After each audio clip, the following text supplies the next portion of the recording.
அளவற்ற அருளாளனும் நிகரற்ற பேரன்புடையனுமாகிய அல்லாஹ் ஒருவனுக்கு அனைத்து புகழும் உண்டாகட்டுமாக.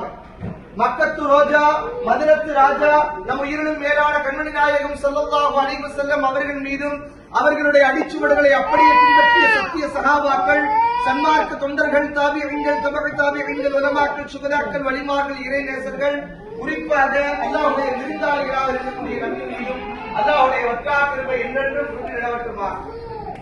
அல்லாஹ் தஆலா எத்தனை நபர்களுக்கு பொருளாதாரத்தை கொடுத்திருக்கிறான், உடல் வலிமையை கொடுத்திருக்கிறான். ஆனால் இறையில்லமாம் காபத்துல்லாஹ்வுக்கு வரக்கூடிய பாக்கியம் அவர்களுக்கு கிடைக்கவில்லை. காரணம் என்ன தெரியுமா?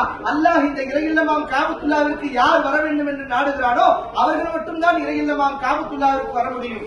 ஆதம் அலைஹிஸ்ஸலாத்து வஸ்ஸலாம் அவர்கள் முதல் ஆலயமாம் காபத்துல்லாஹ்வை கண்டுபிடித்து விட்டு உலகத்தில் உண்டான எல்லோருக்கும் அழைப்பு கொடுத்தார்கள். தன்னுடைய தந்தையுடைய முதுகந்தத்தில் இருக்கக்கூடியவர்கள், ரூஹாக இருக்கக்கூடியவர்கள், உலகத்தில் உண்டான எல்லோருக்கும் அழைப்பு கொடுங்கள் என்று சொல்லும் போது பிறந்தவர்கள் பிறக்காதவர்கள் எல்லோருக்கும் அழைப்பு கொடுக்கப்பட்டது. நாமெல்லாம் ரூஹாக இருந்தோம், என்னங்க நம்மெல்லாம் ஒரு தந்தையுடைய முதுகந்தத்தில் இருந்தோம். அப்படி இருக்கக்கூடிய சூழ்நிலைகளுக்கு மத்தியிலே யார் யாரெல்லாம் லப்பைக் நான் ஆஜராகிவிட்டேன், லப்பைக் நான் ஆஜராகிவிட்டேன், லப்பைக் நான் ஆஜராகி என்று யார் யார் எத்தனை முறை கூறினார்களோ அத்தனை முறை வருகிறார்கள். ஒரு முறை கூறியவர்கள் ஒரு முறை, 2 முறை கூறியவர்கள் 2 முறை, 3 முறை கூறியவர்கள் 3 முறை, 10 முறை கூறியவர்கள் 10 முறை. இவ்வாறு காபத்துல்லாஹ்விற்கு வருவதற்கு லப்பைக்